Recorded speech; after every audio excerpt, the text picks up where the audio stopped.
Bom dia a todos, novamente. Bem-vindos a este mini curso no âmbito do evento Segunda Jornada, Leitura, Educação e suas Ressonâncias. O título do mini curso a que me propus ministrar é Mestrado, Doutorado. Que bicho é esse? Considerações sobre a construção de uma trajetória acadêmica.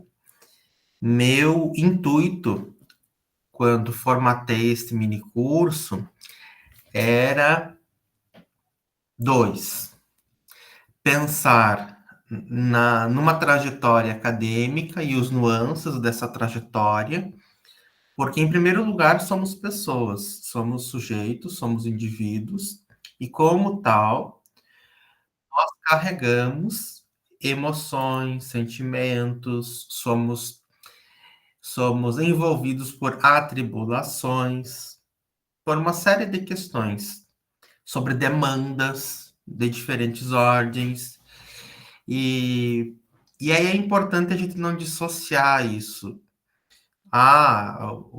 O pesquisador não sente, o pesquisador não. Então a gente tem que pensar nisso. E pensando nessa questão, eu resolvi trazer a minha trajetória. E aí, a partir da minha trajetória, o segundo ponto do mini curso, que é dialogar sobre estratégias de ingresso, de percurso, de finalização e do pós, na pós-graduação. E aí eu entendo a pós-graduação como a especialização, o mestrado, o, o doutorado, o pós-doutorado e, enfim, os cursos que estão aí nesse, nesse campo, certo? Como eu disse, vocês podem ficar à vontade para interagir, para levantar a mão, dialogar, e também no chat que eu faço a leitura, ou durante a minha fala, ou mais para o final, quando acabar. Fiquem totalmente à vontade para fazer também qualquer pergunta, de ordem individual ou de ordem da, da construção do perfil de um pesquisador. Meu contato está em tela, no último slide também. Eu coloquei o e-mail pessoal, porque o e-mail institucional, ele se torna fluido, porque atualmente eu estou no Instituto Federal de Alagoas, mas a gente não sabe, né? A vida é uma caixinha de surpresas. Bom,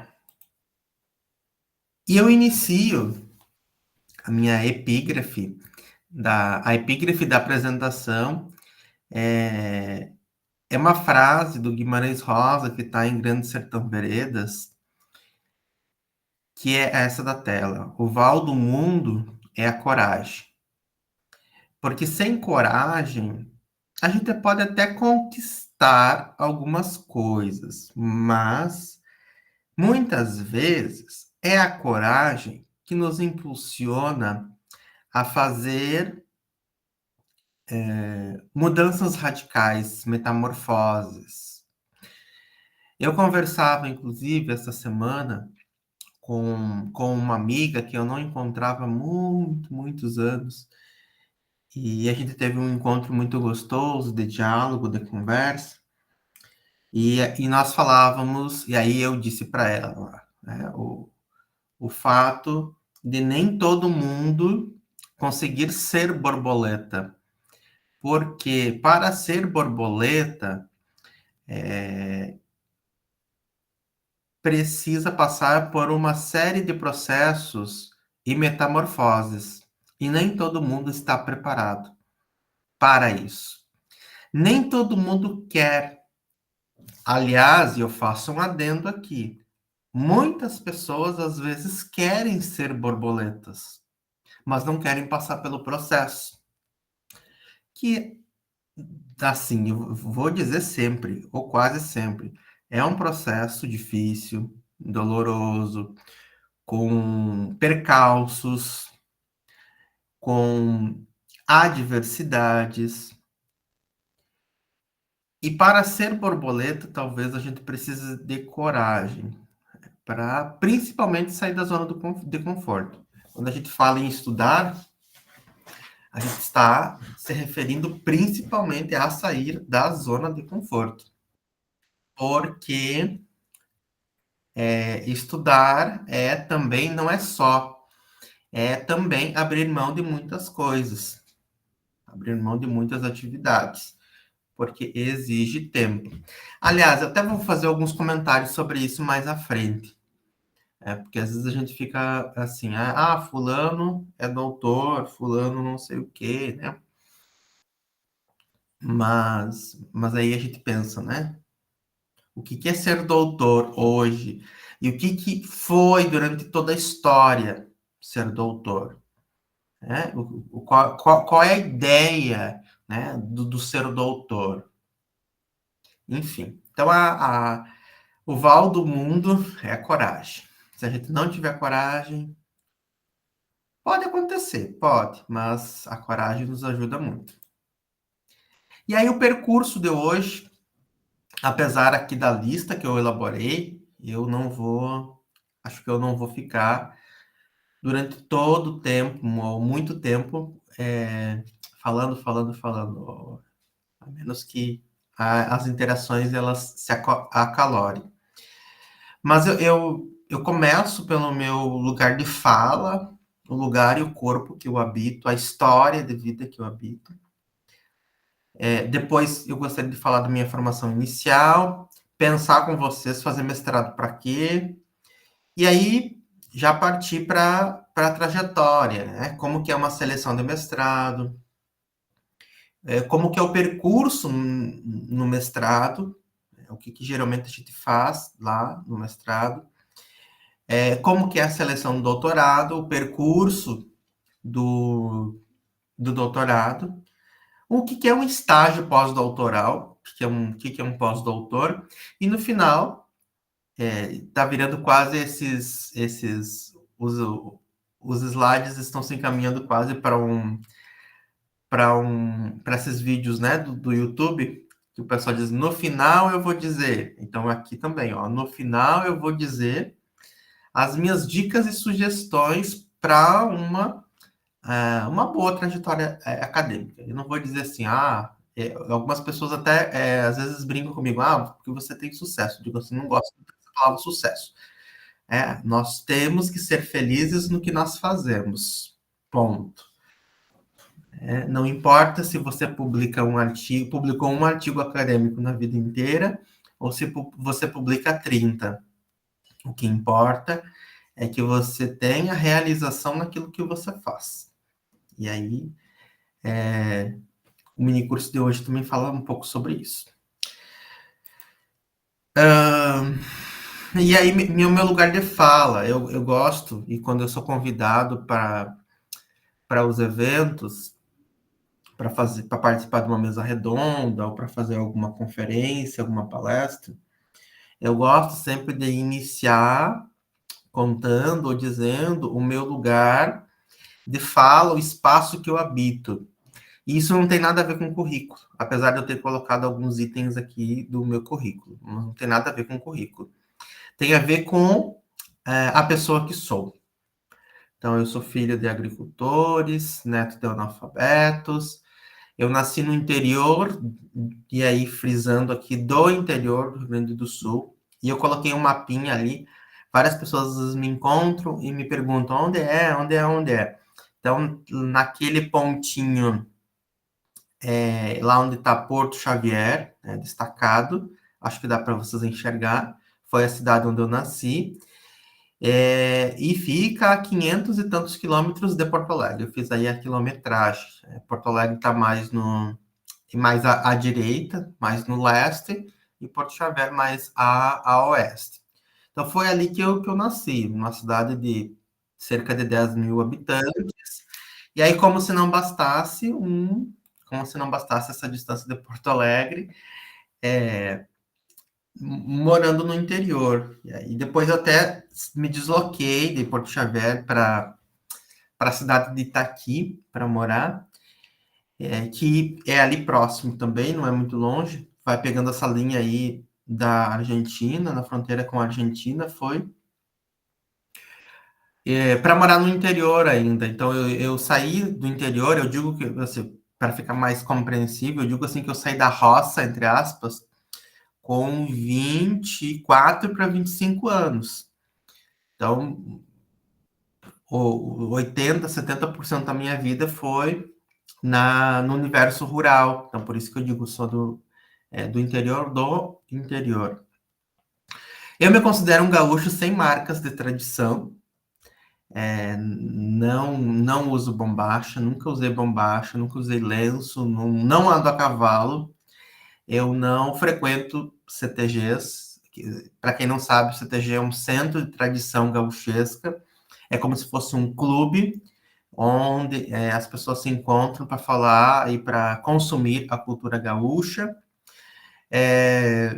Eu gosto, eu simpatizo com algumas coisas. Eu gosto da música, tanto que a música gaúcha ela foi meu material de trabalho no mestrado, no doutorado, mas eu não me considero assim gaúcho tradicional. Sou graduado em Letras, Português e Espanhol, especialista em língua portuguesa, fiz um mestrado em Letras, Cultura e Regionalidade, doutorado em Letras e sou amante da literatura, apesar de ter construído minha trajetória acadêmica na linguística. E de música, gosto bastante de música, tanto que tenho estudado desde o mestrado com diferentes estilos musicais e sou apaixonado por viagens. O dia que quiserem me convidar para uma viagem, pode ter certeza que a mala sempre está pronta. Inclusive, eu tenho em casa uma mala semi-pronta para essas ocasiões. Se alguém disser assim, ó, vamos, vamos. Eu sou apaixonado por viajar. Pronto, então esse sou eu. Esse sou eu. E aí eu gostaria de falar, eu, esse evento ele está sendo em vários momentos, foi um evento assim bem emocionante, mas eu vou me segurar para não me emocionar. Talvez o meu primeiro grande aprendizado da vida foi quando era uma história que o meu avô contava, meu avô materno contava e recontava, né? Ele dizia que um, uma pessoa estava cozinhando e tinha faltado sal, né? Ali na hora da construção do almoço. E aí essa pessoa ela foi para um mercadinho que ficava próximo de casa para comprar. Aí ela chega lá e o vendedor diz assim: olha, não tem, o sal acabou, mas tem esse daqui, que olha só, é branquinho, fininho, com as mesmas características, tudo, e mostra o açúcar. E, e aí ele pergunta, né? Perguntava, você leva? Então eu acho que a vida da gente, ela tem que ser levada muito em torno disso também, né? Será que o que a gente consome, o que a gente decide na nossa vida é por nossa conta? É por nossas vontades? O quanto que a gente se deixa levar por circunstâncias externas? O quanto de coragem, observem que a coragem aparece novamente, se relaciona com o ato de a gente assumir os nossos próprios desejos. Então, um pouquinho de psicanálise também, aí para a gente pensar. Algumas pessoas, inclusive, não fumam, a maioria acho que não sabe, mas alguns colegas ficavam muito curiosos quando dizem, olha, eu já tive cabelo comprido. E aí tá a foto, né? Com cabelo comprido. Como o tempo faz bem a algumas pessoas, né? Acho que vocês vão concordar. Na formação inicial, eu trouxe aí duas imagens que são importantes para mim. A primeira é aquele prédiozinho que vocês estão enxergando ali, foi a universidade onde eu me formei, lá no interior do Rio Grande do Sul. E o nome da universidade é Urcamp, Universidade da Região da Campanha. E aí vocês podem ver o tamanho dela. Toda a universidade é aquilo ali, o que vocês estão enxergando. Toda a universidade é o que está ali. E eu gosto muito de olhar para minha trajetória, para os lugares que eu passei, as pessoas que eu encontrei, e também olhar com muita gratidão. Eu acho que isso é uma das grandes belezas da vida, é, sem sombra de dúvida, a gratidão. Você agradecer a trajetória, a história e as pessoas que passaram ao longo da tua trajetória. Às vezes a gente não encontra mais essas pessoas porque a gente segue rumos diferentes, mas é importante lembrar. Eu acho legal lembrar. A memória é importante. E a Urcamp era uma universidade pico ruxa. Eu lembro que na época havia uns 6 ou 7 cursos superiores ali. Então era uma universidade pequena, e depois foi engolida. Eu acho que hoje nem deve existir mais a Urcamp, mas eu agradeço porque, então, primeiro, a gente tinha vou ser audacioso agora, né? Eu nasci no século passado. E aí, na minha graduação, a gente estudou coisa que nem existe mais hoje nas grades do curso de letras. Então, a gente tinha latim, a gente declinava, eu lembro que tinha caderno de latim, a gente traduzia do latim para o português, do português para o latim. E assim, vocês podem até pensar, nossa, que arcaico, que tradicional. E depois eu quero comentar também sobre isso, né? Mas a gente tem outro ponto sobre isso. Mas as experiências que foram vivenciadas ali foram experiências assim altamente ricas. Foi ali que que eu consegui fazer um início de. Ah, que legal, Pamela, porque não são todos os cursos de letras que têm latim. A gente vem ao longo dos anos com o enxugamento da matriz. E aí, nos cursos de letras hoje, a gente vê assim, a redução da literatura portuguesa, a redução do latim, a redução de várias disciplinas assim, que são importantes, eu considero importantes para o entendimento do perfil do estudante de letras. Então, a grade foi uma grade muito boa. E os professores, eu não tinha,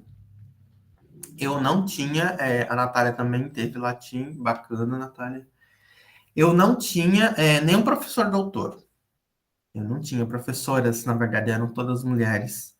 Foram todas mulheres. Não tinha professora, nem professor doutor lá na Unicamp. Mas elas tinham uma beleza, não estou falando de beleza física, sabe? Beleza assim na poética de conhecer, de aprender, de ensinar, de demonstrar os caminhos por onde a gente deve seguir. E talvez meu maior aprendizado, talvez, da minha trajetória docente. Esse ano, no final do ano, eu vou completar 20 anos de docência.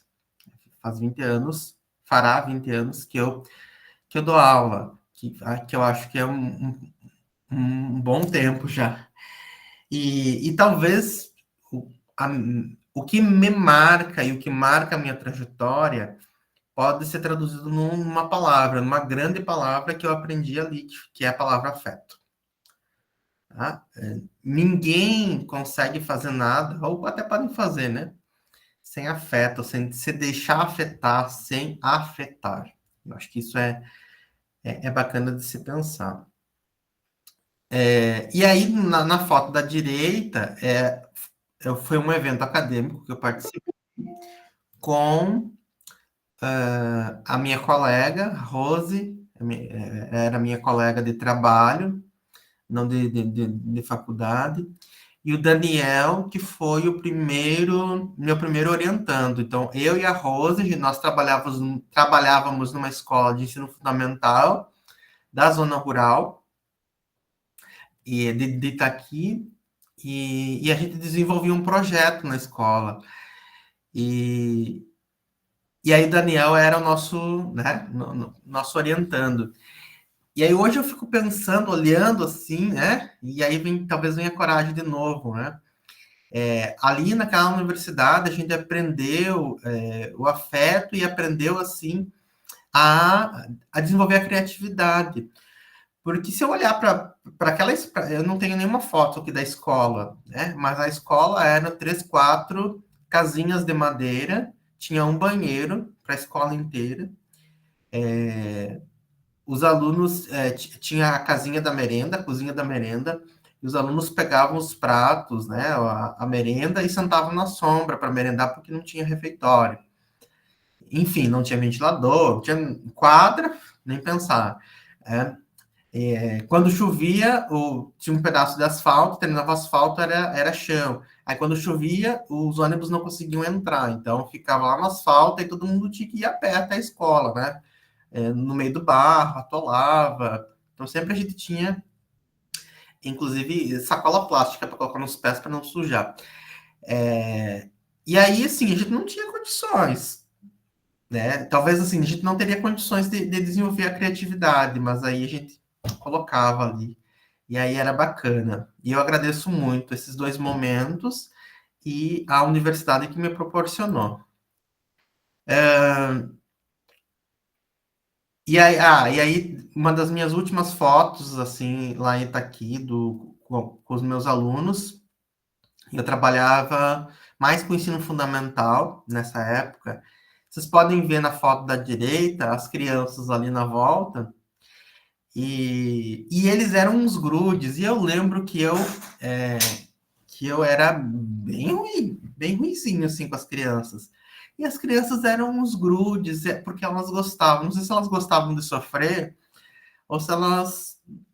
Acho que também tem a questão da figura masculina, né?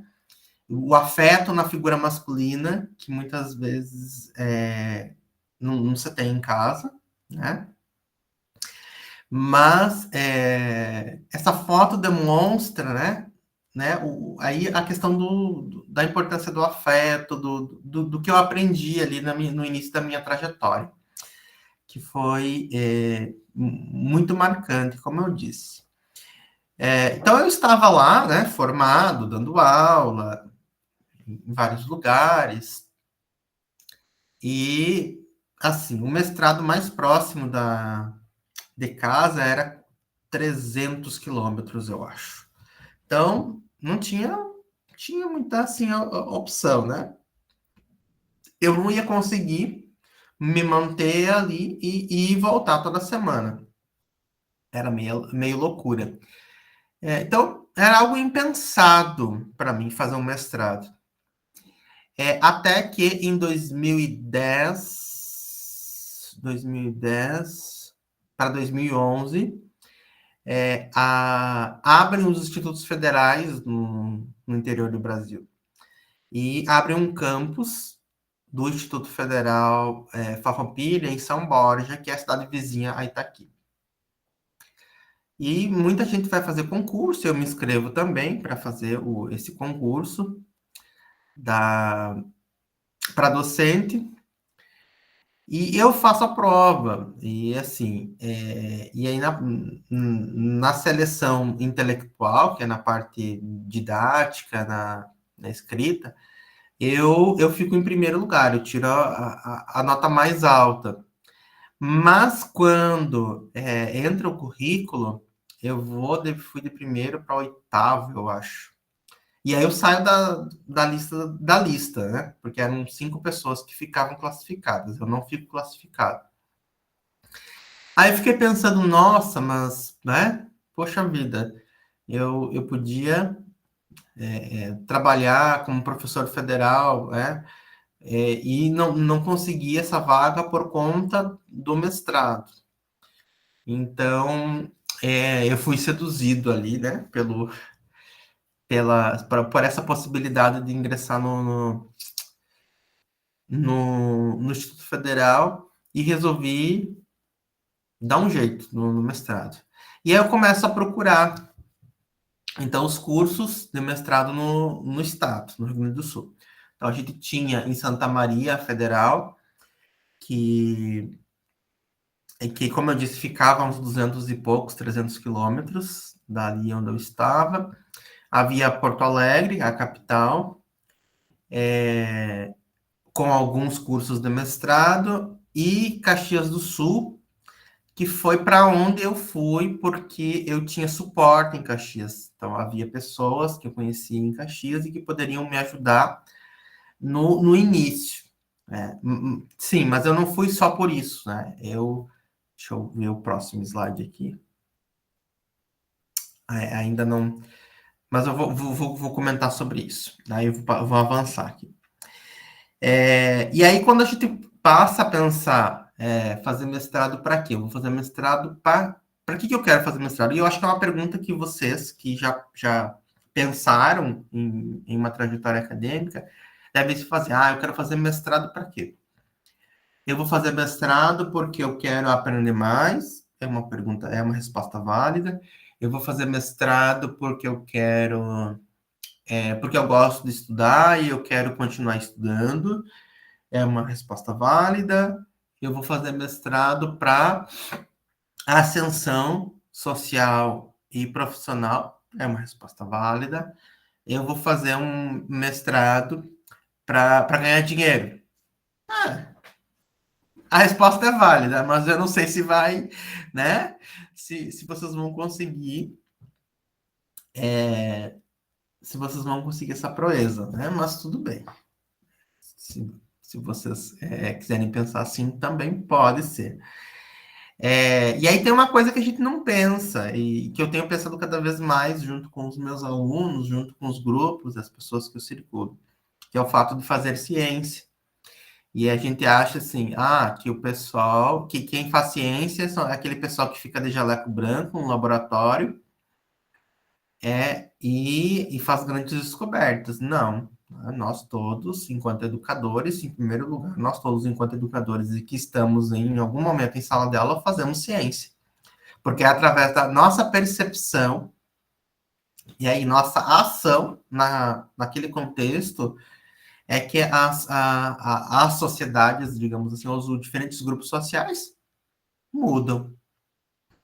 Eu não sei se vocês já pararam para pensar o quanto vocês já impactaram na vida de estudantes quando vocês entraram, mesmo para fazer um estágio, ou quem já dá aula, ou quem desenvolve projeto de PIBID e residência pedagógica.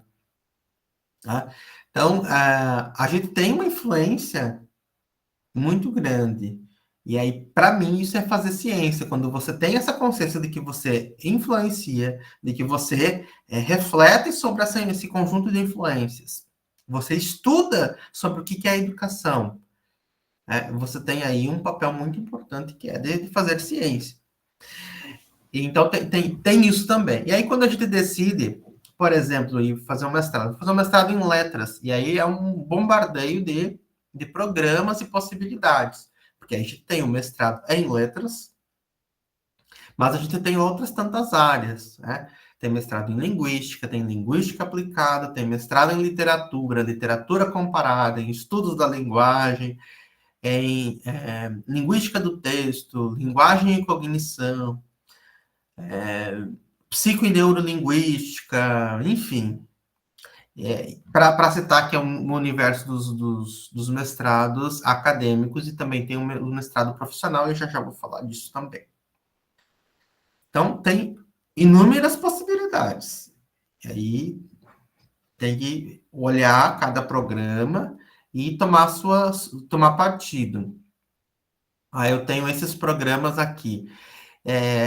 E aí a escolha do programa, né, ele deve ser de acordo com a realidade de cada um. Vocês podem pensar assim, eu só faço mestrado se for na USP. Só vou fazer mestrado se for na USP. Bom, boa sorte. Boa sorte nem é assim, né? Talvez para entrar nem deva ser tão difícil. Mas boa sorte, assim, que você não está escolhendo, a tua escolha é uma escolha vazia, porque não é a universidade que vai fazer o mestrado, é você que vai fazer o mestrado. Não é o orientador que vai fazer o seu mestrado, é, é você. Na semana passada, eu conversei com uma pessoa e ela dizia, Odair, eu levei 4 anos para entrar no mestrado que eu queria e com o orientador que eu queria, porque eu fazia a prova, mas eu só queria entrar se fosse naquele lugar e eu queria ser orientado pelo fulano de tal. Se não fosse assim, eu não queria. E aí eu fiquei 4 anos esperando isso, fui, entrei, tô lá, já faz um ano, e é a maior decepção da minha vida. A maior decepção da minha vida é o programa, a maior decepção da minha vida é o orientador. Eu sou frustrada, eu tô fazendo terapia para tentar ressignificar isso, não sei o quê. Então, poxa vida, né? Então você constrói uma imagem que não é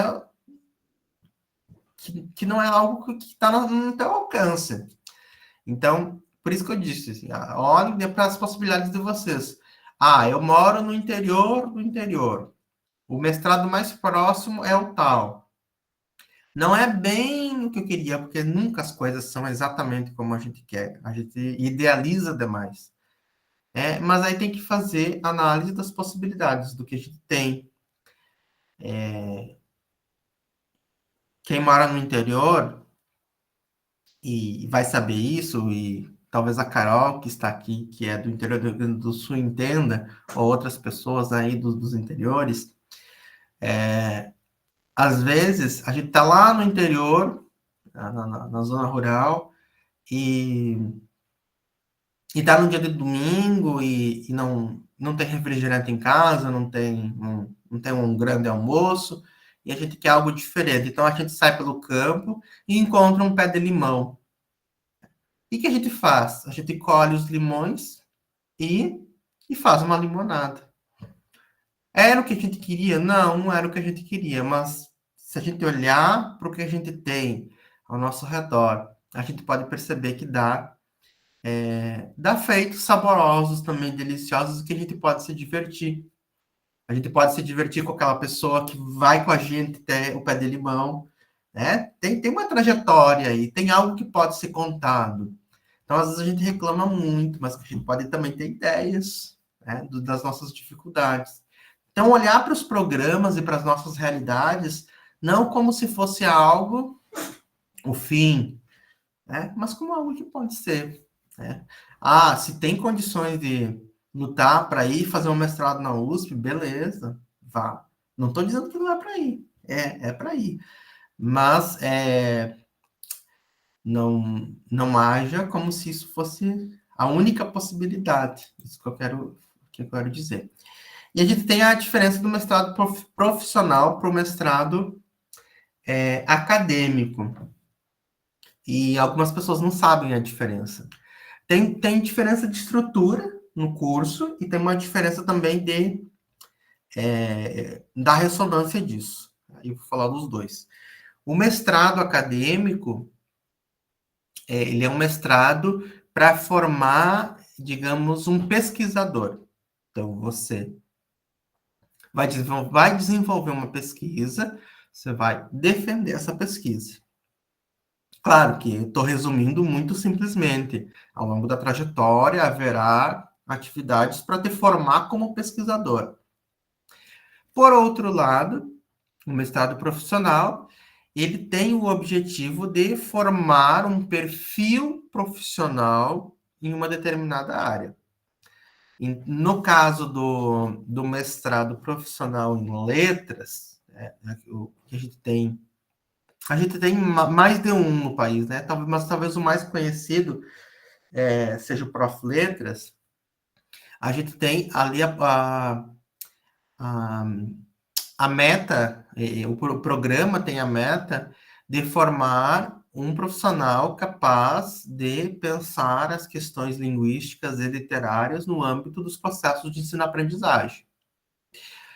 E tanto que o mestrado profissional, os dois, vocês têm que construir uma dissertação. Só que no mestrado acadêmico, você faz uma dissertação de uma pesquisa. No mestrado profissional, você até faz uma pesquisa e demonstra a pesquisa que você fez, mas isso não é mais importante. O mais importante é você elaborar um produto. Então, você tem que elaborar um produto. Que algumas pessoas fazem uma sequência didática, outras fazem um e-book, outras fazem um aplicativo, desenvolve um aplicativo, digamos assim, se tem uma relação lá com a informática, mas você tem que desenvolver alguma coisa. Então, essa é a diferença no percurso. No pós, quais são as diferenças? Se vocês, por exemplo, querem fazer um concurso para Instituto Federal, os dois serão válidos da mesma forma. Tá? Então, tem o mesmo peso, o mesmo, mesma pontuação, digamos assim, no currículo, né? A diferença, talvez, é quando você vai para o concurso de uma universidade, porque os concursos das universidades, eles são mais criteriosos no sentido de eles querem preencher uma vaga com um perfil X. Então, muitas vezes, eles colocam lá com mestrado, formação em letras, com mestrado acadêmico em letras. Mestrado acadêmico em literatura brasileira. Mestrado acadêmico em... É muito difícil a gente encontrar. Eu, particularmente, não sei se alguém aqui já viu, mas eu não vi ainda. Concurso de universidades com a solicitação do mestrado profissional. O que pode acontecer eles não dizerem, né, se é mestrado acadêmico ou profissional, porque aí vale os dois. Com mestrado em letras. Bom, aí vale tudo. Vale o acadêmico e o profissional. Certo? Então, essas são as diferenças. Pessoal, se tiver alguma dúvida, alguma pergunta, vocês fiquem à vontade, tá? E aí eu estava nessa reflexão toda sobre que mestrado fazer, onde fazer. Aí eu já disse para vocês que havia, então, pessoas que me dariam suporte em Caxias do Sul, que é na Serra Gaúcha, perto de Porto Alegre, mas não fica ali na região metropolitana. E eu nem sabia o que era um mestrado, o que era a trajetória acadêmica, porque vocês viram a universidade que eu me formei. A gente fazia as coisas, a gente estudava, a gente fazia pesquisa, tinha grupo, debatia, mas, enfim, era isso, né? Não existia ali mestrado, então não fazia ideia do que era esse universo. E muito menos do que era uma seleção. Então eu fui conhecer a universidade ali em Caxias do Sul, ver como era, e fiz a inscrição para participar do processo seletivo ali do mestrado. Então eu fui fazer a prova lá na UX, em Caxias do Sul, no mestrado em Letras, Cultura e Regionalidade. E aí, que prova foi essa? E como que são as provas de seleção do mestrado? Quando a gente se inscreve, quando vocês vão se inscrever, vocês têm que apresentar os dados básicos de vocês e entregar no ato de escrita duas coisas: um pré-projeto e o currículo.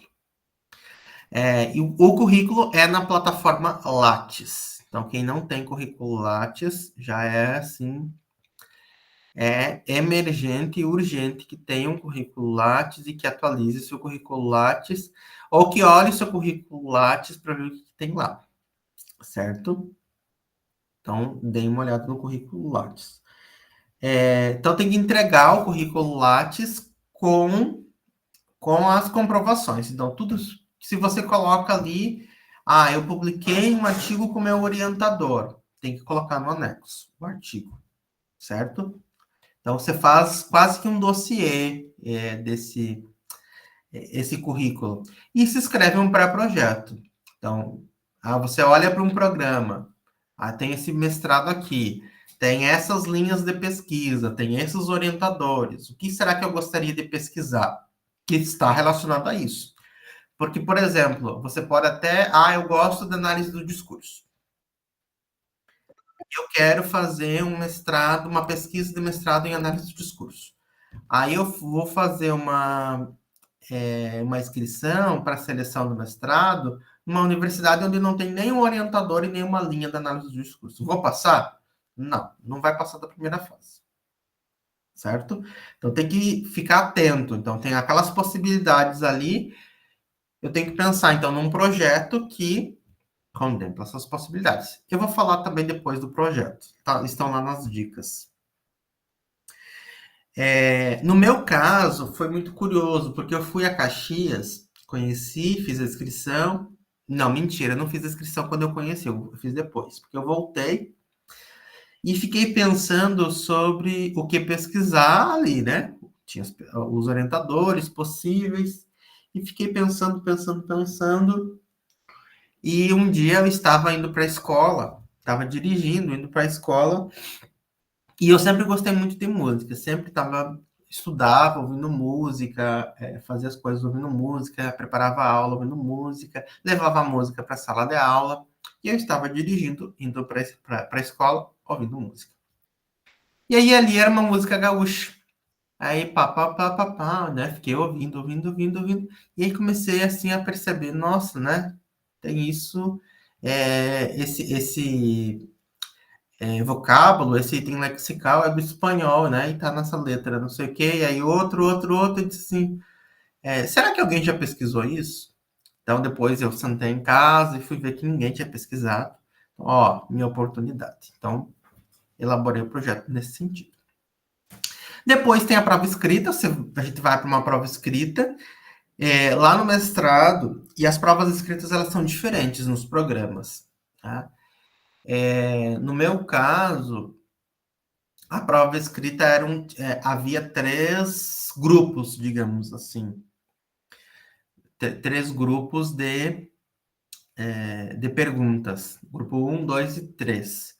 E a gente deveria. E aí, cada grupo haviam várias perguntas. Várias perguntas. E a gente deveria escolher uma pergunta de cada grupo para responder. Então, o que ficou assim, mais ou menos fácil. Né?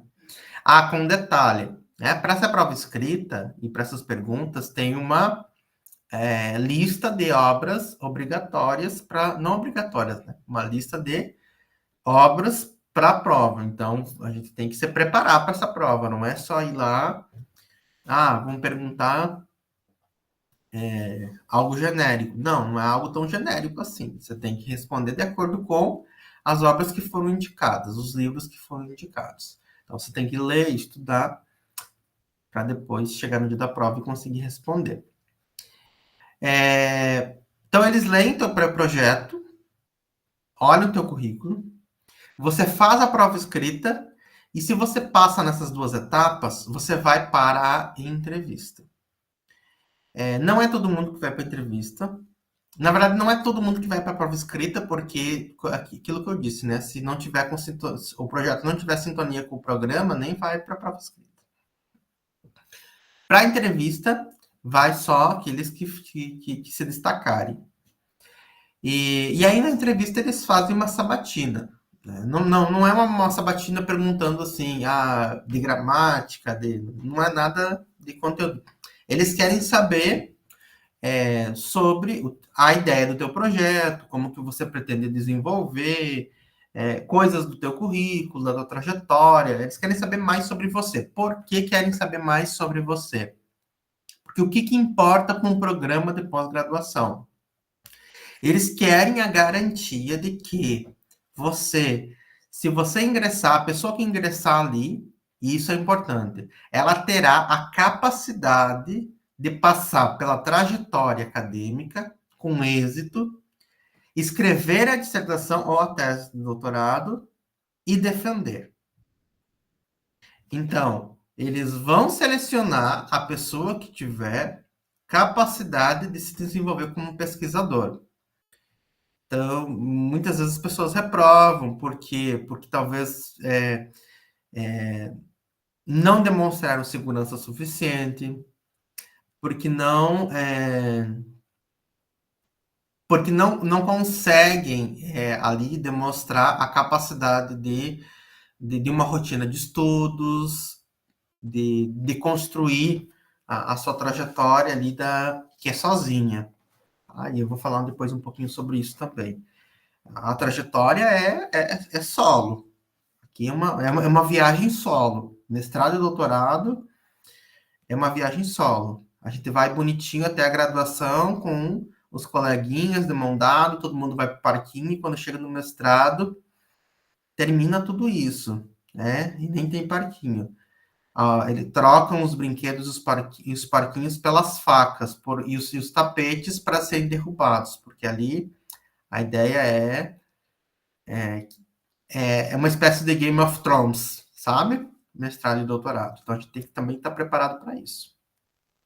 E depois a proficiência. A proficiência varia. No meu caso, eu não fiz a proficiência no mestrado, porque eu já tinha feito a prova da proficiência e eu reaproveitei.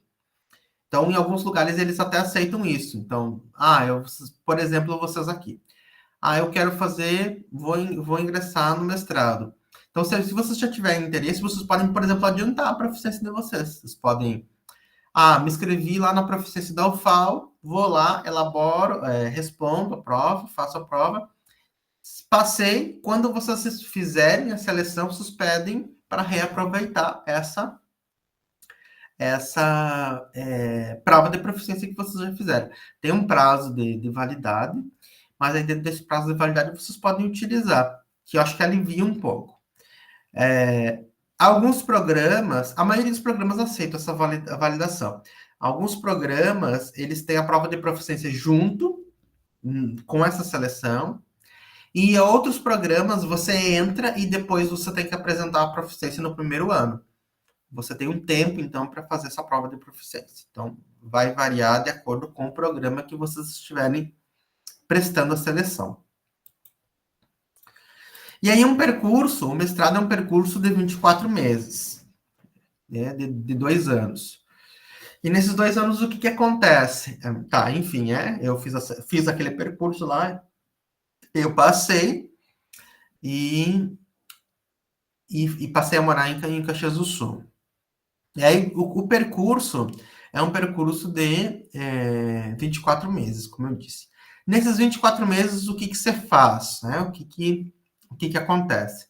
Primeiro, você tem as disciplinas do curso, que que precisam ser feitas, as disciplinas obrigatórias e as eletivas. Geralmente, as obrigatórias, elas são umas 4 disciplinas, assim. Varia de programa para programa, mas geralmente são 4, mais ou menos 4. São 4 disciplinas que você obrigatoriamente precisa prestar de acordo com o programa. Então, metodologia da pesquisa, por exemplo, A, B, C, são aquelas que são obrigatórias, e as eletivas são as que você escolhe. Então, haverá 20 disciplinas e vocês podem escolher dessas 20 o que couber na grade, no tempo de vocês e na grade de vocês. Vocês têm um mínimo de disciplinas para fazer. Então, vocês ingressaram, na minha época eu tinha que fazer 8. Então eram 4 obrigatórias e 4 eletivas. Eu tinha o prazo de 1 ano e meio, né, porque aí o prazo é menor para as disciplinas. Eu tinha 1 ano e meio para fazer essas 8. E aí, com um detalhe, né? Eu tinha 1 ano e meio, mas eu fiz em um, porque todo mundo faz em um, na verdade. Porque todo mundo quer se livrar logo das disciplinas, entre aspas, se livrar das disciplinas para conseguir trabalhar no seu projeto de pesquisa. Que, como eu disse, é individual. Os projetos a gente tem uma trajetória muito individual, não tem esse negócio de estudar em grupo. Tem a participação nos grupos de pesquisa, que é uma outra coisa, mas estudar no seu projeto, e se vocês tiverem muita sorte, o orientador vai ler as coisas que vocês escrevem, porque nem sempre é o que acontece. Outra coisa que tem, então, vocês estão nas disciplinas, tem as aulas ou as quase aulas. Tá? Aqui é uma ironia, porque eu tive não sei quantos, mas assim, pouquinhos, contando nos dedos, bons, excelentes professores ali no mestrado. Não, e aí não me entendam, né? Não me entendam mal. Eu não estou dizendo que a pessoa não era brilhante, maravilhosa, uma pesquisadora exímia que produzia, tinha textos, reflexões, uma pessoa fantástica. Não me confundam. Eu tô aqui falando estritamente do processo de ensino-aprendizagem. Então, a gente vai para o aula do mestrado, e o que acontece, né, nas aulas ali no mestrado? Primeiro, a gente tem um volume muito grande de leitura, você lê muita coisa. Então, eu lembro, assim, que às vezes a gente tinha que ler um livro de 100 páginas numa semana, para uma disciplina, né, para uma disciplina. E aí, dependendo do número de disciplinas que você faz, é multiplicado esse valor. Então, você lê, você vai para a aula. Nessa aula, então, tem o debate, a conversa sobre aquele texto. Às vezes acontecem seminários na, nas disciplinas. E no final da disciplina tem um artigo. Geralmente tem um artigo. Às vezes, alguns professores pedem resenha, mas o que é mais comum é no final da disciplina o professor pedir um artigo. Ó. Ou ele já avisa no primeiro dia, ó, nessa disciplina vocês vão ter que escrever um artigo. E aí lá no final da disciplina você entrega o artigo a partir do que foi discutido ali. Você vai escolher um tópico, um assunto. E aí por que eu coloco quase a aula? Porque às vezes a gente ficava nisso, né? A gente ia lá para ficar a tarde toda sentado. Todo mundo ficava sentado, inclusive o professor. Talvez seja vou fazer uma pergunta para vocês aqui, abrir, né? Vocês acham que eu tenho, como eu disse, é um preconceito, né? Professor que dá aula sentado. Então, o professor ficava toda tarde ali sentado, falava, ou ficava ali, né, com a cara, né, pensando, esperando que todo mundo falasse, que todo mundo, né, mostrasse que leu o texto. Enfim, era maravilhoso, como eu disse, mas não era uma aula, era um debate sobre o texto. A Dilene perguntou quanto tempo dura uma disciplina, mais ou menos. É um semestre. 5, uma tarde, né? São 4 horas semanais de aula. E é um semestre todo. São 4 meses. Em alguns lugares fazem disciplinas concentradas. Então, você vai, por exemplo, uma semana, manhã e tarde, todos os dias. E aí você termina aquela disciplina. Aconteceu isso comigo, né? No doutorado eu fiz uma disciplina que era assim. A gente ia todos os dias, aí uma semana, porque foi um professor que veio de fora. E aí a gente tem outras coisas, né, na trajetória, que é a participação em grupo de pesquisa. como eu disse para vocês, não vai ter, vocês não vão, às vezes debate, se vocês tiverem sorte ou se tiverem, é, não sorte, mas assim, se der tudo certo, vocês vão conseguir dialogar a pesquisa que vocês estão desenvolvendo com os colegas, com alguns colegas, com o orientador, mas o grupo de pesquisa é para discutir as pesquisas do orientador, certo? Aí a gente vai lá, as pessoas vão para o grupo para fazer esse diálogo.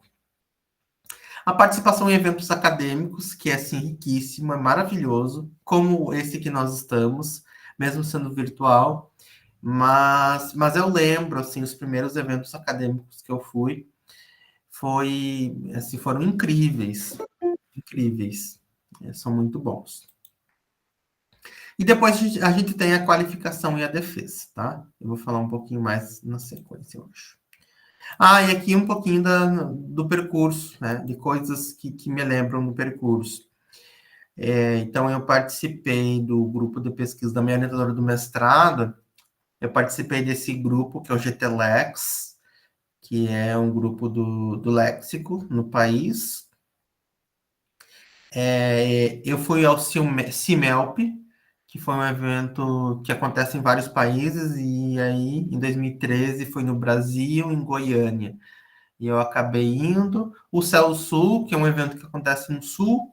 E essa foto aí é com a Ana Luísa Amaral, que é uma poeta portuguesa que eu conheci, assim, me apaixonei, incrível. E, inclusive, tenho vários livros dela em casa, porque, enfim, gosto da literatura, como eu disse no início. E aí me marcou lá no mestrado ter conhecido ela, ter conhecido a autora. E aí, o que a gente faz no mestrado, na pesquisa? Como eu disse, todo mundo tem uma pesquisa solo, mas que pesquisa é essa? O que tem que fazer nessa pesquisa? Essa imagem é uma imagem que eu peguei lá, inclusive, das aulas de metodologia científica, que eu ministro aqui no campus, no Instituto Federal, que é, assim, o que eu entendo como um bom percurso, uma boa rota de pesquisa. Então, uma pesquisa ela precisa ter, primeiro, um assunto, um contexto, vocês precisam saber o que vocês vão pesquisar. Eu quero pesquisar música, no caso. No meu caso. Vou me usar como exemplo porque fica mais fácil. Mas assim, isso não basta, porque música é muito amplo.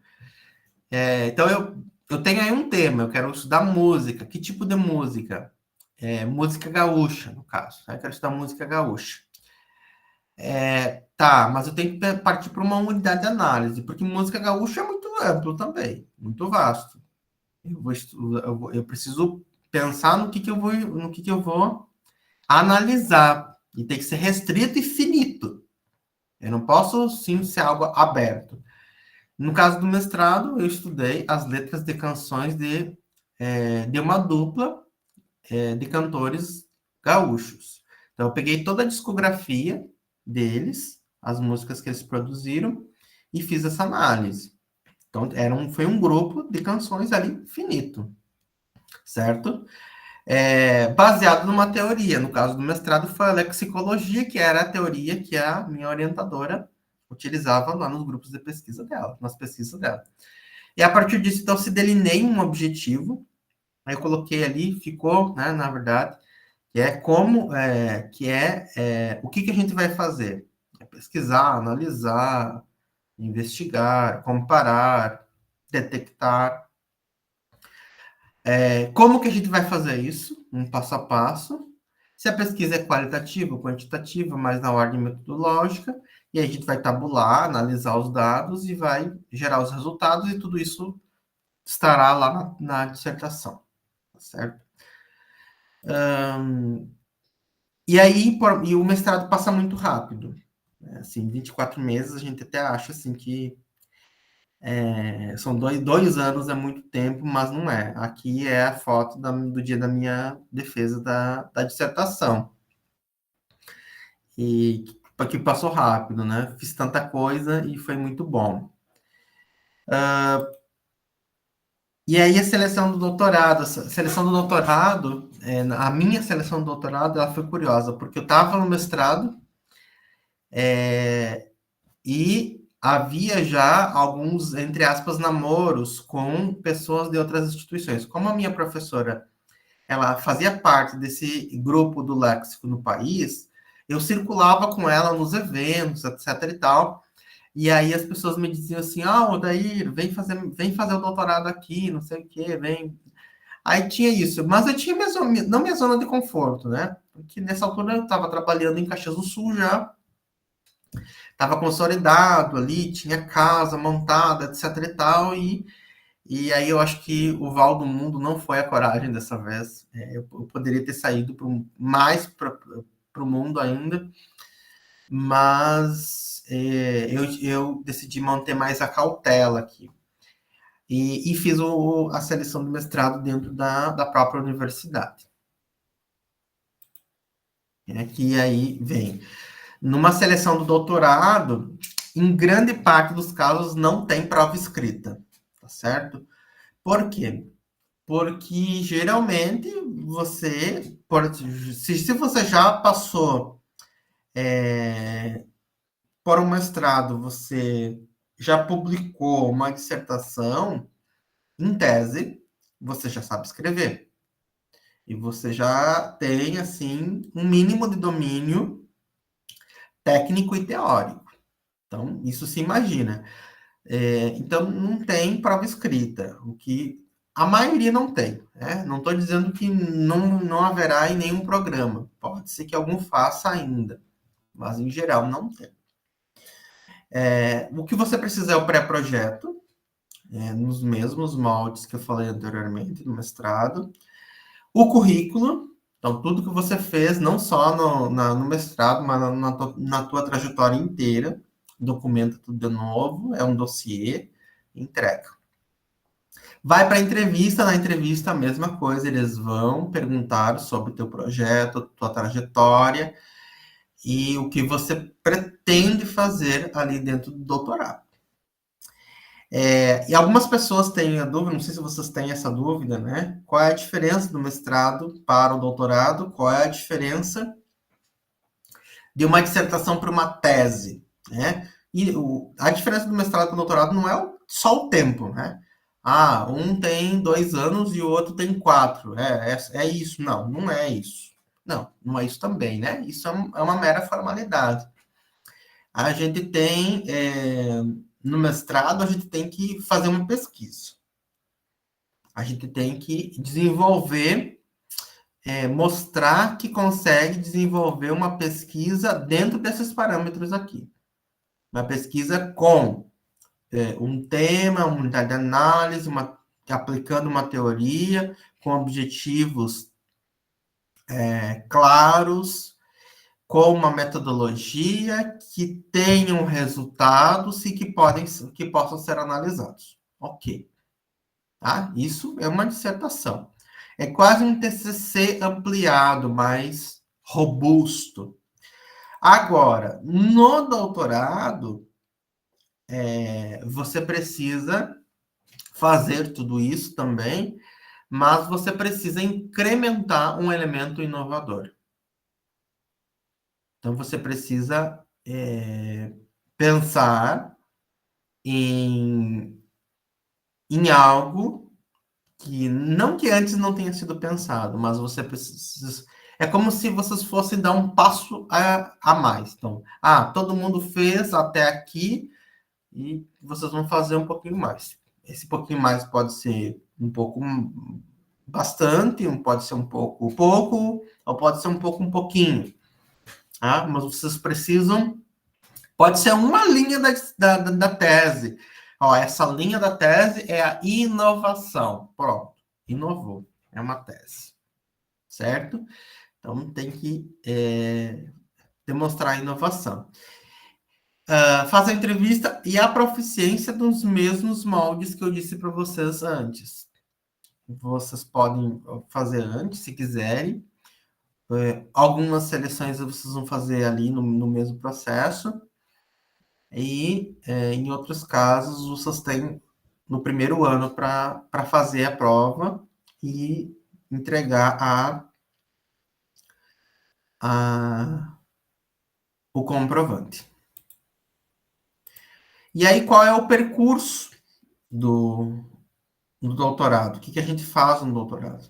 A gente tem as disciplinas obrigatórias e as eletivas, assim como no mestrado. A gente tem as aulas, ou as quase aulas. Aqui a gente tem mais quase aulas do que aulas, tá? Porque me parece que quanto mais ali avança, a ideia é, talvez seja a ideia de emancipação, né? Todo mundo. Eu lembro que teve uma disciplina no doutorado que o professor não fez nada. Ele chegou no primeiro dia de aula e disse assim: ó, tem essa obra, deu ali a lista, né? Vocês precisam ler para essa disciplina tudo isso daqui. E agora vocês vão decidir quem vai apresentar o quê. E aí, em cada aula, um doutorando ia com aquele material, com aquela leitura daquela semana e apresentava, né? Era responsável por fazer o debate, fazer as vezes do professor, e o professor saía assistindo. Né? Então acontece de tudo. Né? Acontece de tudo. E aí sempre produzindo artigo. A gente participa de grupo de pesquisa ainda, de eventos acadêmicos. Eu não tive a mesma orientadora no mestrado e no doutorado, porque a minha orientadora do mestrado, ela não era professora do doutorado, ela era professora só do mestrado, e eu tive que trocar de orientador, que foi bom, porque eu tive a oportunidade de aprender outras coisas. Né? Minha orientadora do doutorado trabalhava com cognição, e eu consegui juntar a parte do léxico com a cognição e desenvolver a minha pesquisa. E aí aprendi muito também. E aí, geralmente a gente faz as disciplinas ali, faz o que é obrigatório no primeiro ano, nos primeiros 18 meses, e depois a gente continua, né? Continua pesquisando, continua fazendo as coisas ali dentro do doutorado. Eu coloquei essa figurinha aí do Uhul, porque a gente vai fazer coisas que estão de acordo com as nossas vontades. Assim, tem muita gente, mas assim, muita gente mesmo, que faz mestrado, que faz doutorado e que sai frustrado, doente, principalmente psicologicamente, porque porque teve uma relação péssima com o orientador, porque teve uma relação péssima com a sua pesquisa, porque teve uma relação péssima com colegas, porque acontece, como eu disse, às vezes a gente tem ali um grupo que as pessoas querem puxar o tapete, querem, né? Acho que é uma disputa, então as pessoas saem muito mal. Eu tive uma sorte muito grande, não sei se sorte, mas eu assim, tenho gratidão pelas minhas trajetórias. O que eu fiz no doutorado? Eu concluí as disciplinas ali, as obrigatórias, aí tinha aquelas disciplinas que tinham a ver com a minha tese, eu fui lá, cumpri, aí eu cheguei no primeiro ano. Aí eu cheguei no final do primeiro ano para minha orientadora e disse assim, ó, Heloísa, eu eu já cumpri todos os créditos que precisava. Já fiz tudo que era da tese, tudo que era obrigatório. O projeto está pronto, está organizado. Agora eu quero que você me libere para fazer o que eu quiser. Por quê? Eu acho até que tem uma foto na sequência. Depois eu volto para a proficiência ali. Essa foto. Por quê? Eu havia na universidade professores assim maravilhosos. Essa professora mais branquinha, que está de blusa creme, da esquerda, é a Cecil Zinani, que é uma das maiores pesquisadoras de gênero e literatura no país. Então, ela era assim, era uma pesquisadora incrível, premiadíssima, reconhecida fora do país. E ela estava dando aula na universidade, mas ela era do grupo de estudos da literatura. E eu estava lá na linguística.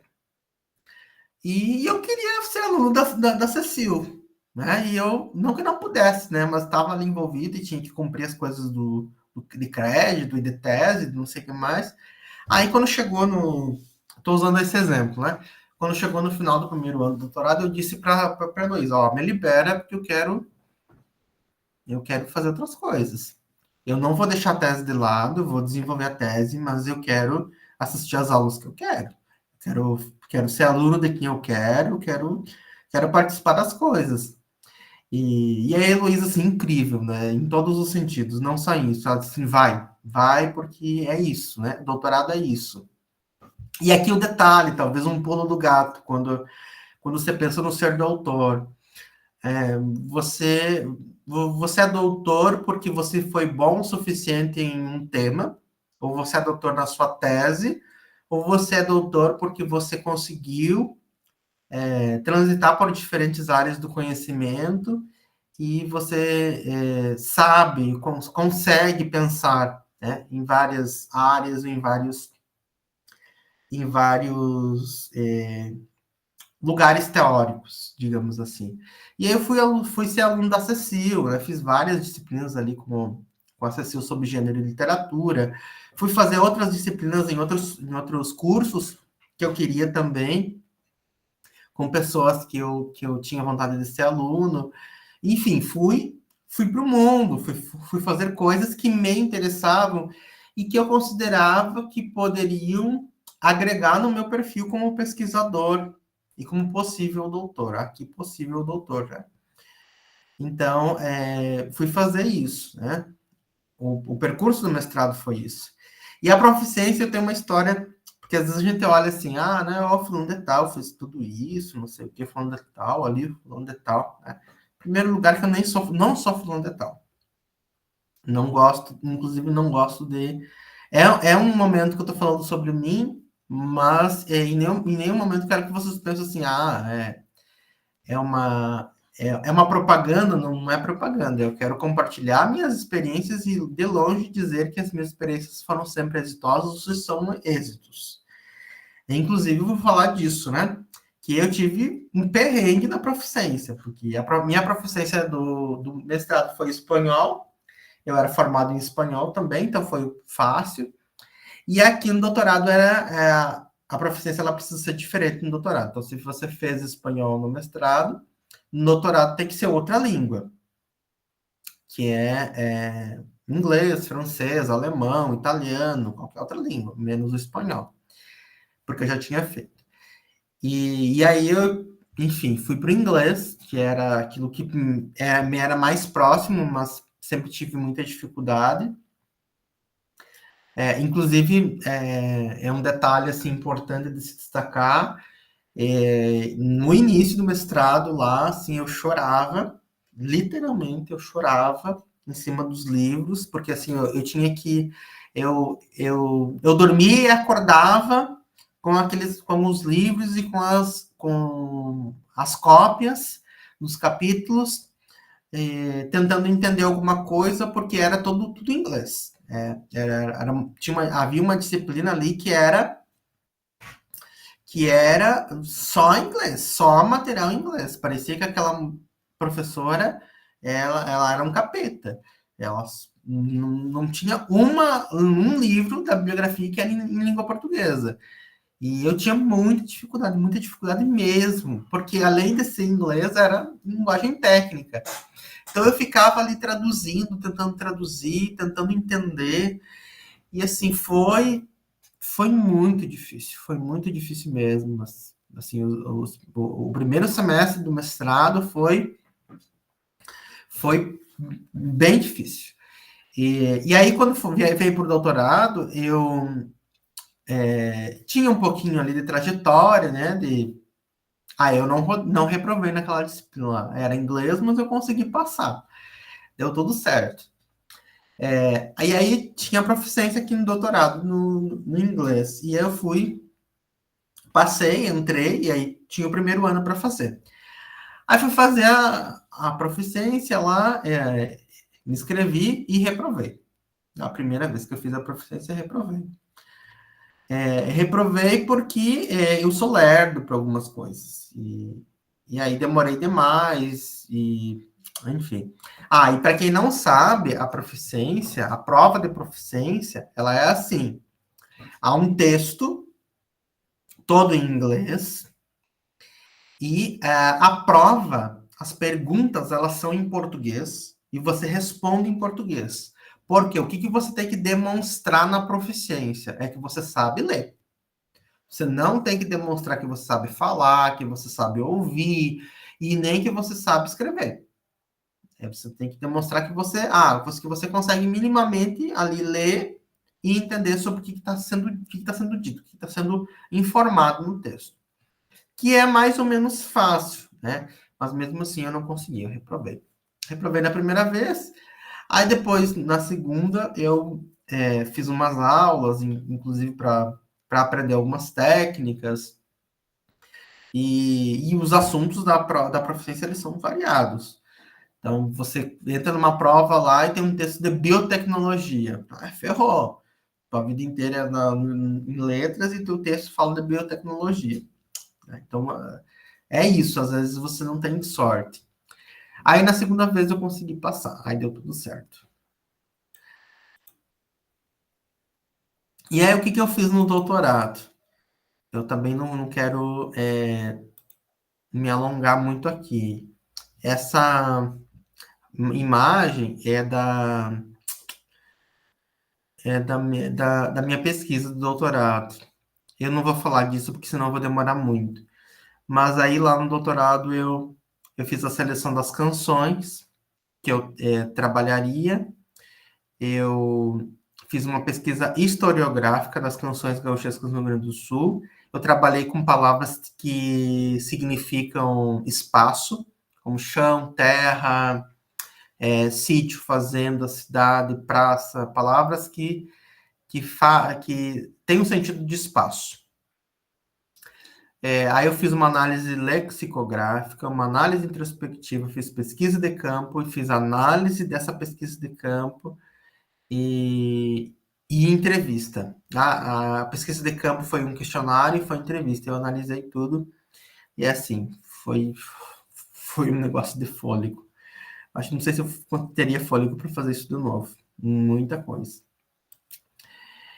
E aí finalizou, né? A tese, ela teve como título Designações Espaciais em Letras de Canções Gauchescas, a construção de sentido no processo de leitura. E aí um doutorado que é 48 meses, né? São quatro anos. Eu fiz em 13 e 2 meses, né? Eu concluí o doutorado antes do tempo. Geralmente as pessoas elas pedem prorrogação e eu assim antecipei um pouco porque a pesquisa estava pronta, a tese estava pronta e aí não tinha mais por que avançar, né? E aí eu finalizei. Aqui é foto da minha banca no dia da defesa da tese. E aí um fato muito curioso, porque nesse dia aqui, o que aconteceu?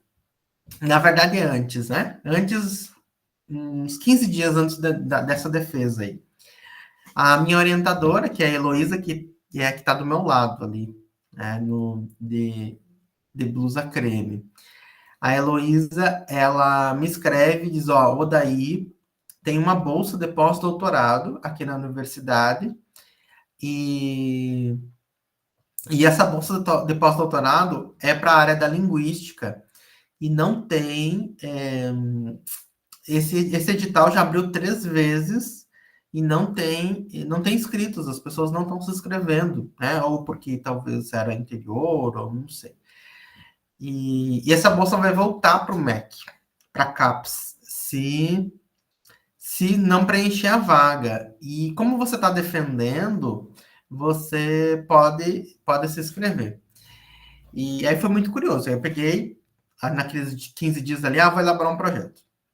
Olha só o peso da universidade lá, capenga, de 3 ou meia dúzia de salas no interior, né? De pensar o como a gente constrói a criatividade em diferentes momentos. Aí comecei a pensar ali, analisar situações, não sei o quê, para. Vou fazer um projeto sobre isso. Aí elaborei o projeto e fiz o que precisava, né? Documentei o que estava pedindo no edital. E aí eu elaborei esse projeto, Léxico, Cultura e Cognição, processos metonímicos de corpo em letras do funk, do forró e das canções gauchescas. Eu queria analisar como que o corpo era tratado desses três ritmos musicais. Enfim, elaborei o projeto.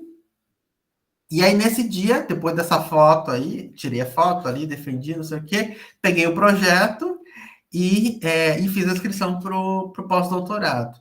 Então, foi meio que assim, né? No mesmo dia, né, aconteceu uma coisa, daí já fui emendando outra. Na verdade, foi quase tudo meio assim, né? Eu terminei o mestrado, já fui para o doutorado, e aí aqui já emendei também. É, aí, as minhas pesquisas ali do pós-doutorado, elas estavam guardadas, assim, eu pesquisei, analisei, mas eu não publiquei. Porque, enfim, aconteceram outras coisas nesse meio tempo que estavam sem publicar. Aí, o ano passado, eu recomecei o movimento de pensar de novo em algumas coisas, e eu resolvi, então, resgatar alguns textos que já estavam guardados. E, e saiu esse artigo esse ano, que é resultado da minha pesquisa no pós-doutorado, que eu discuto o corpo da mulher no forró, a representação do corpo da mulher no forró. E que é, inclusive, o meu primeiro artigo em A1. Eu não tinha artigo publicado em A1 e é a primeira vez que eu publico em A1, que foi também uma grande felicidade. Depois, se alguém se interessar, né, eu posso passar também o artigo, que eu acho que tem umas, talvez não tudo, né, porque acho que não é tudo interessante no artigo, mas tem coisas interessantes. Ah, e aí vim para o intermezzo. Na apresentação de hoje, eu quero fazer abrir um parênteses. Aí eu tava, enfim, entrei no pós-doutorado, estava lá no pós-doutorado, e nesse meio tempo estava fazendo concursos, né, em vários lugares, e também é meio aborrecido, porque eu fiz 18 concursos até chegar no IFAL. O IFAL foi o 18º concurso que eu fiz de instituto, né? Sem contar todos os outros, de prefeitura, estado. Estava fazendo, daí vim fazendo o IFAL concurso, mas já estava assim, desalentado.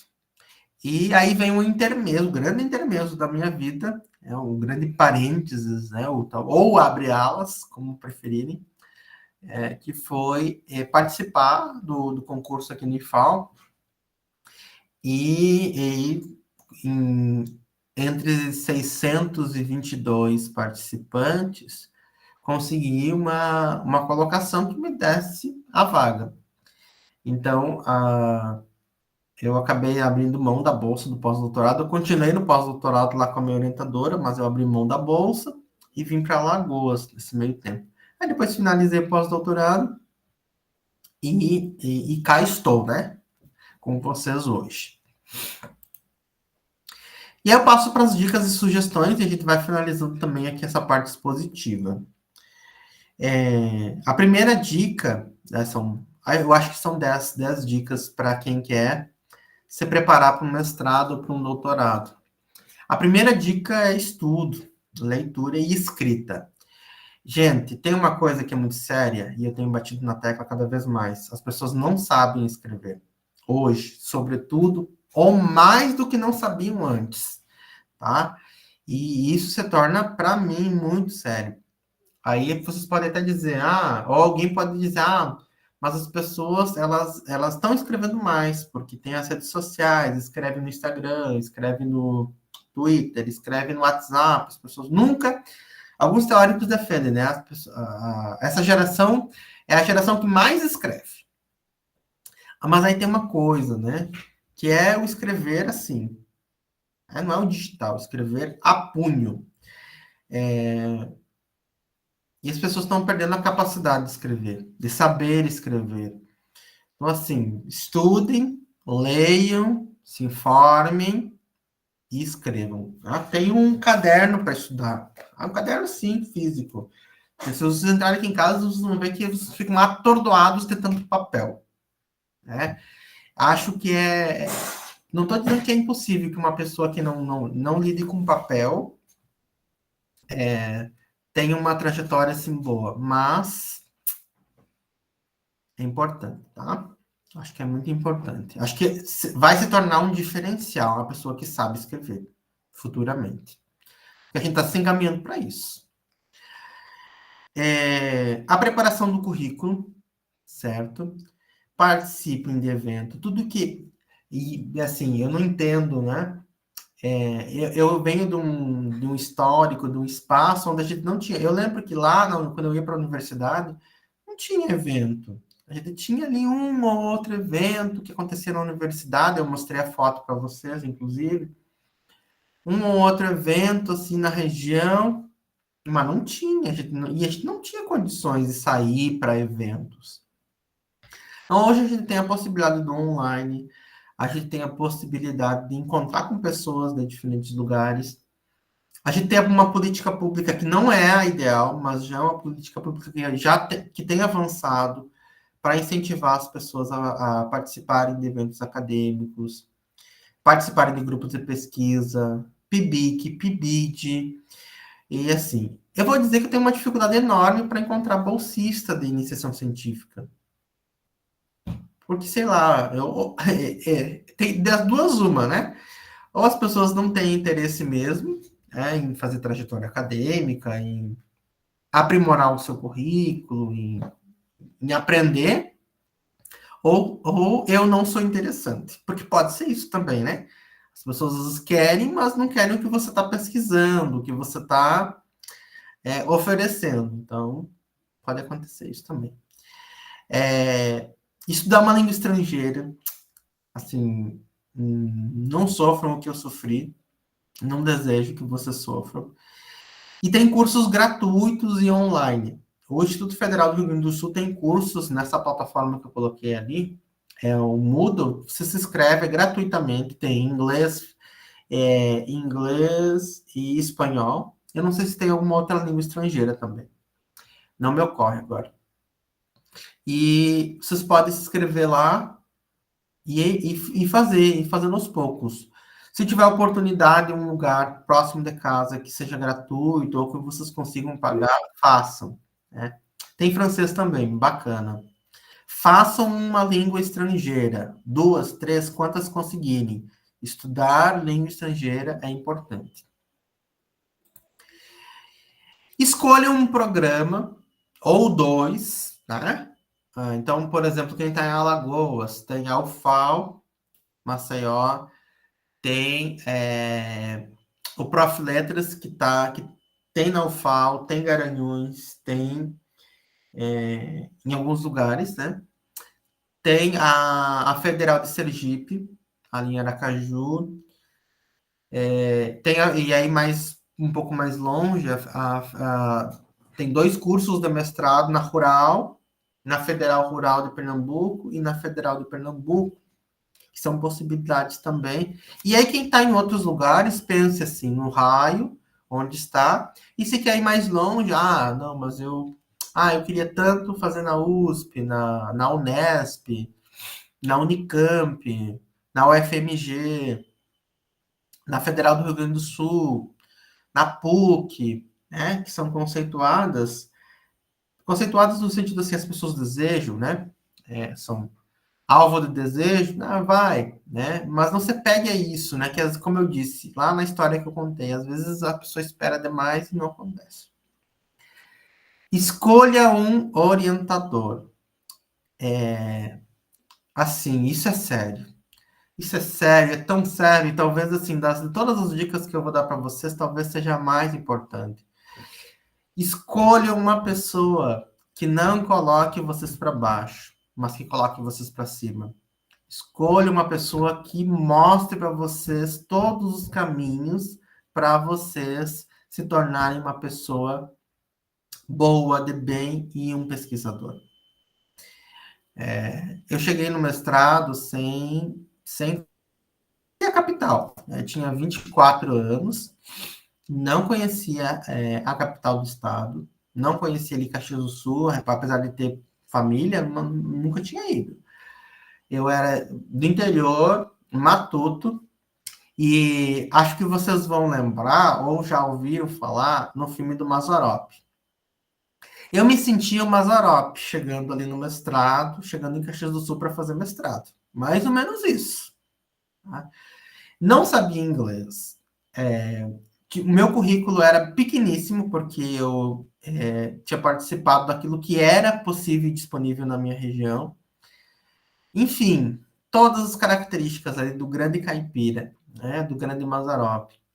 Mas eu tive a sorte de ter orientadoras que me acolheram e que souberam me mostrar os caminhos para conseguir o êxito, conseguir desenvolver um bom trabalho, estudar, ó. Eu achava o máximo, não quando elas me corrigiam, e também quando elas me corrigiam, mas quando elas diziam, olha, tem que fazer isso, tem que fazer assim, assim, assim, assado, tem que ser assim, não sei o quê. Então, assim, gente, escolho no sentido assim, às vezes tem ali o programa, tem os orientadores, quando vocês fazem o pré-projeto, vocês já têm que indicar, né, que orientadora vocês gostariam. Na entrevista, eles vão perguntar novamente, ó, que orientadora você gostaria de ter? E aí, se não puder citar orientador, pode ser qual, né? Então, eles vão perguntar isso. Por isso que é importante vocês já conhecerem o programa, participarem dos eventos que o programa promove, talvez participar do grupo de pesquisa do orientador, do possível orientador, para conhecer. Participar do grupo de pesquisa não significa que vocês vão casar ali, vai ser aquele o teu orientador, mas assim, vocês podem entrar em contato e perguntar se vocês podem participar.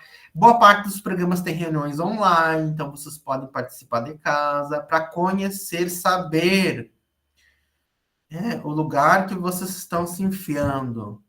Porque depois, para desfazer um atado, um nó, não é fácil. E como eu disse, muitas pessoas saem, e eu conheço assim, não conheço uma, eu conheço várias, pencas, de pessoas que saíram do mestrado e doutorado doentes, principalmente psicologicamente, por conta de orientador, de pesquisa, de professores, de situações desagradáveis. Então, olhem direitinho. Participar de grupos de pesquisa, de eventos, aí está linkado, né? Com isso que eu acabei de falar. Para um projeto, vocês viram lá que eu mostrei o que tem que ter um projeto, uma dissertação, uma tese, mas vocês não precisam fazer tudo, até porque vocês não vão conseguir. Vocês vão ter tempo para desenvolver tudo isso. Mas o que tem que ter esse pré-projeto quando vocês enviam? Você tem que ter um assunto, né? Vocês têm que saber o que assunto vocês querem pesquisar. Como eu disse, eu queria pesquisar música, então eu já sei por onde começar. Eu vou ler, vou me informar, vou escrever algumas coisas sobre música, vou pensar algumas coisas sobre música. E decidir a unidade de análise, que eu acho que assim, talvez a joia, o diamante. Tá? Vocês irem para a seleção já sabendo qual é uma unidade de análise que vocês vão estudar. O que é a unidade de análise? Retomando. É o que vocês vão analisar. Então, eu quero estudar música e quero estudar Elis Regina. Tá, então a minha unidade de análise são as letras das canções da Elis Regina. São todas? É o primeiro álbum? É o último álbum? É o álbum X? Então, isso é a unidade de análise. Aí eu vou estudar as redações do Enem que foram 1.000 nos últimos 10 anos. Então, vou pegar todas as redações. Então, observem que é finito, como eu disse. Não é aberto, é finito. Então, as redações nota 1.000 no Enem nos últimos 10 anos foram, sei lá, 50. Então, é um número finito, fechado. Eu vou analisar essas 50, certo? Então, é importante ter ali uma demarcação. E aí, a partir disso, elaborar um objetivo. Pronto, para um projeto é isso. Vocês podem até falar um pouco de teoria, até porque vocês não têm muitas páginas. Geralmente são poucas páginas para esse pré-projeto que vocês entregam. Vocês podem até falar um pouco de uma teoria que vocês conheçam, mas isso não vai ser importante. E, por favor, se vocês querem entrar num programa, não cheguem lá dizendo que vocês vão estudar a teoria tal e que vocês não abrem mão da teoria tal. Vocês podem até dizer isso, vocês podem até ser aprovados, mas eu acho audacioso. Né? Se mostrar mais humilde, mais aberto, mais versátil, eu considero mais inteligente. E acho que até isso está aqui. Nesses dois pontos que eles se ligam, tanto com a preparação para a seleção, quanto com o percurso depois no mestrado, no doutorado. Gente, ouvir mais e dizer menos. A Clarice Lispector, quando dá a sua última entrevista na Rede Tupi, o perguntador, o entrevistador, diz para ela: Clarice, qual é a tarefa do autor nos dias de hoje? E a Clarice responde: falar o menos possível. Falar o menos possível. Não estou dizendo que vocês têm que ficar mudos, que a gente deva ficar mudo. Não, não é isso. Entendam. Mas ter o tempo de pensar. Então, muitas vezes assim, tá numa discussão, numa aula, num encontro, escuta, né? Aprenda, leia, se informe, e aí depois opine. Depois dê sua opinião, principalmente quando é uma opinião. Eu tenho uma opinião formada sobre Vygotsky. Eu acho horrível, não gosto, não sei. Um exemplo só, tá? Não gosto. Mas por quê? Então, primeiro você vai ler, você vai se informar, você vai estudar, para depois você se posicionar, opinar. Certo?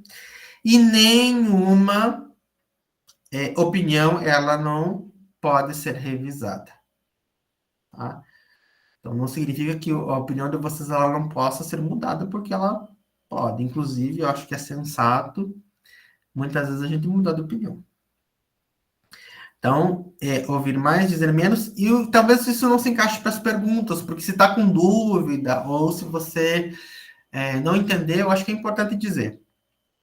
Certo? É importante colocar. Se está num grande grupo, talvez não quer se demonstrar, aí particularmente pergunta para algum colega ou para os professores: olha, eu não entendi, como que é isso, como que funciona, eu não sei, me explica, me ajuda. Acho que isso é importante, certo? Ser flexível, buscar uma maturidade intelectual. E aí ser flexível é justamente isso, né? Eu só vou estudar porque se for uma teoria. Meu filho. E depois que estuda a teoria, que eu acho que é a pior, a gente encontra profissionais, pesquisadores formados, aí doutores, que são doutores na sua tese e na sua teoria. E parece que a sua tese, a sua teoria é aquela que vai salvar o mundo e a humanidade. E eu penso, quando as pessoas começam a dizer as coisas que são nessa toada, eu só fico pensando, meu Deus, coitado. Por quê? Porque a lente do pesquisador, cada lente de cada pesquisador é diferente. Vocês vão olhar, olha só, eu estudei música, eu olhei com as lentes da linguística cognitiva.